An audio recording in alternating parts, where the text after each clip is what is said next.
82 already.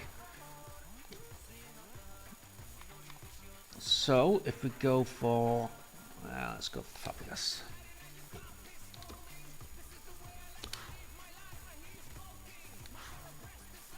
So this chap's only got 6 contracts.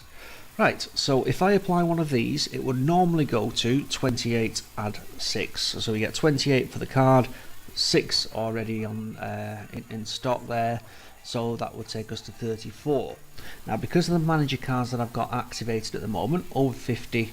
Sorry, I've got cards that amount to a bonus of in excess of 50. So it's going to give me a 50% bonus here. So 50% of 28 is 14. Add it to the 28 is 42. Add that to the 6 that I've got there. Should take us to 48 if I apply this. Let's see if that works. It does. So there we go.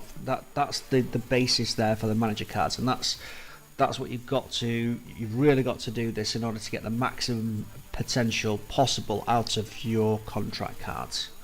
Now, the other thing that the manager cards do is they add chemistry to your players. So if I have a look in the case of this one, I've got Jose Mourinho as my manager card. Now he plays he doesn't play in the Premier League, he manages in the Premier League. So for every Premier League player in there that I've got, he's going to add a 1. He's going to add 1 to their chemistry.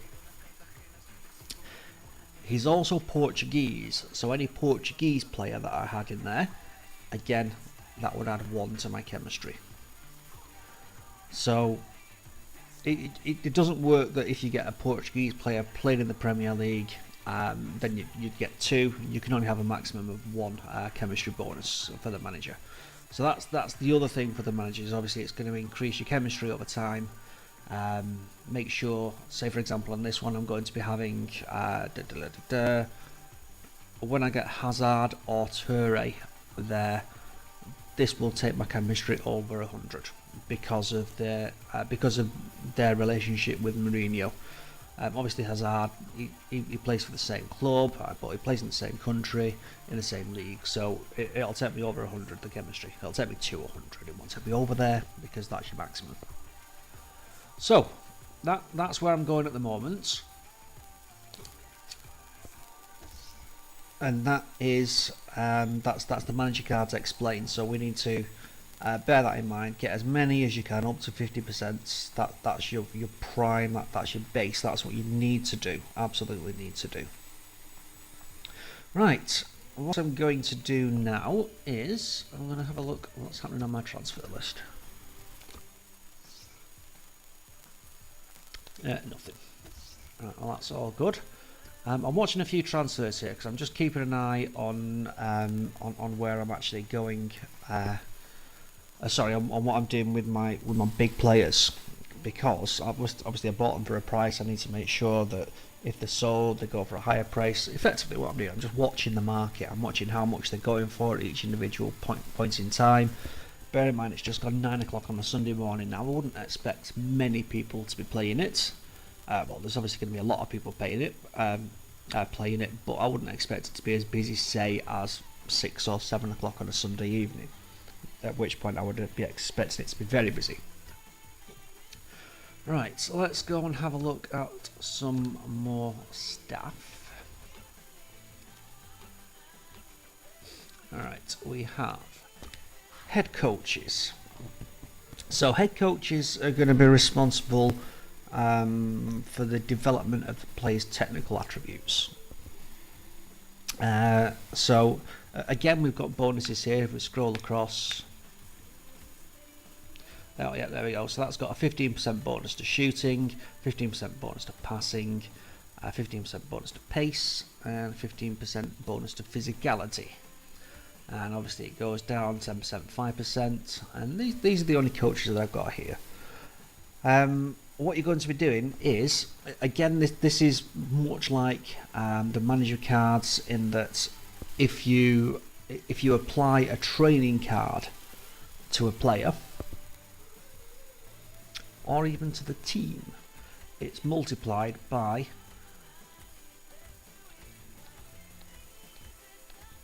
these bonus percentages.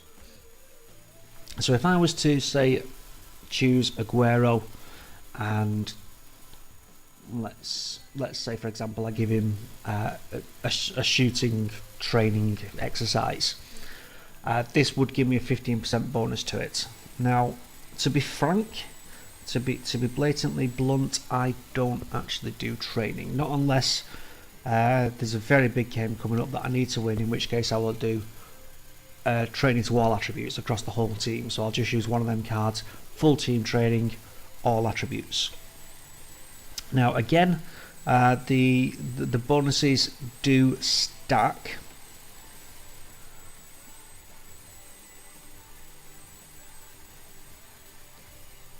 So if we have, say that one's passing and that one's passing, so if I was to apply a passing passing card to a player, I would get that 15%, I would get that 10%, so I would get 25% in total. Now you can get your bonuses. I think it's up to 50%. I'm not entirely sure about that one, but that's what the head coaches do. Because I don't actually use the head coaches, I don't really care about them. These will just usually get sold by me straight away. But they're quite good to have if you do have a specific match that you do need to win. You're in a cup final of some form. That the prize is a good one. You need to win it. The good thing to do would be to increase all attributes. And if we go and have a look on the transfer market, how much one of these attributes, all attribute cards cost, they're really not that much.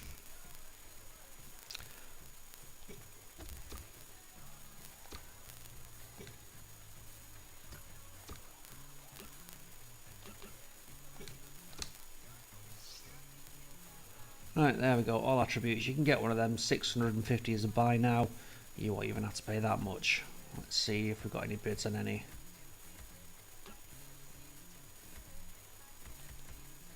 $550 buy now. There's a bid there of 350. They're dead cheap to pick up, so absolutely do so. There's no issue with that whatsoever. I certainly would. Now, again, we've got pretty much the same in respect to the goalkeeper coach. It works in very much the same way as your normal coach. So if you do want to go on the lines of coaching and training your players, then absolutely do so. But certainly use your goalkeeping coach as well, because that'll have the same effect. Right, now fitness coaches are the ones that I do use.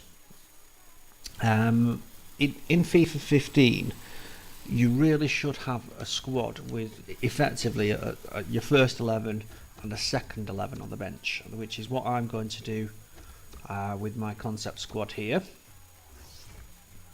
So I've got my 11 main players on the pitch. These are completely interchangeable. This could be what you see here on my sub bench and my reserves bench. This could easily be my first team. So effectively I'm swapping between two teams here. Doing that will ensure that my fitness stays at a maximum. So this the last match I played was with some of these players, and then these players would move into their place, if you know what I mean. So what I would do is I would swap and change every match just to keep my fitness at 100%. Now there are occasions when you do need to use a fitness card, in which case having a fitness coach there would be a good idea. Now, physios. Physios are I wouldn't even really call them important. I don't think they're a necessity to have to your squad. I think in most cases people will have injury cards there. Let's have a look how many I've got here. There we go. So yeah, I've got many cards there. So if my player's arm was broken, for example, and he was out for 8 matches, this would knock 5 matches off that. Everybody's got loads and loads of cards. All people that don't sell them have anyway. But effectively, what will happen is if you've got a physio on there, again you'll get your bonus. And say for example, if it's a I don't know, a 20% bonus that you've got, and I apply one of these cards, 20% of 5 is 1, so add 5 to 1, and that would effectively have a 6-game a 6-game stop on it. So again, physio cards are good because you do get important players of your team, and they need healing occasionally. People do get injured. You absolutely do need these cards. So that's what the playing cards are for, and specifically the healing. Now, have I covered all staff types? Let's have a look.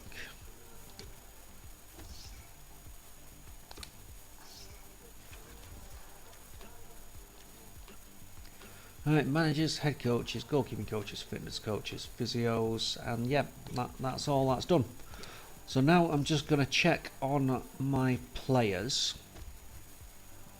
Now, as you know, I have a few good cards here, which over the past just over a week I have bought. I didn't get any of these players in packs. I bought them. So I've got Neuer. Let me see how much I bought Neuer for. This particular Neuer I bought him for 150,000. That was at a time when the servers were down, and was that the Aguero one? No, it was the Ribery one that I bought when the servers were slow. Neuer, I believe I bought him about 4 o'clock in the morning at a really slow period in time. Ribery bought him for 241,000, as you can see there. Let me just check on the Neuer one for 150. Yeah, there he is, 150,000. And I bought Aguero for 199. Yep, 199. So if I have a look at how much these are actually selling for at the moment, I've only had these for maybe 3 or 4 days, these particular ones. Let's have a look how much these players are going for, because I actually tracked some of these about 10 minutes before I started the match, so these should have all ended now. So transfer targets. Okay, so we've got a Ribery card there that went for 320, but it does have a Maestro. It does have a Maestro chemistry on there. So I had a look at the Maestro as well. That sold for 450. So effectively, if you take 450 off 320,000, call it 319,000, I bought him for 241,000. So I've made about 80,000 on that one, not including tax. And I bought him. When did I buy him? Friday night. Yep, Friday night when all the servers were awful. And it's now Sunday morning. So that's a good amount of profit that I made in them few days. Aguero bought him for 199,000. He's gone for 244,000. So that's £43,000 of profit, not including tax. And Manuel Neuer, bought him for 150,000. He went for 186,000. So again, not including tax, I've made a £36,000 profit on that one. So all is going well at the moment. The price keeping, the prices are remaining high and getting higher, which is good for me because I like it. I think that's all that's left to do is remove these. There we go. And I'm just going to open a pack or two. Let's see how we do. I'm waiting for one of the special offers to come out on the packs. I'm keeping my eye on the EA Sports Twitter feed at the moment because they announce it on there. But there's certainly nothing happening on there at the moment.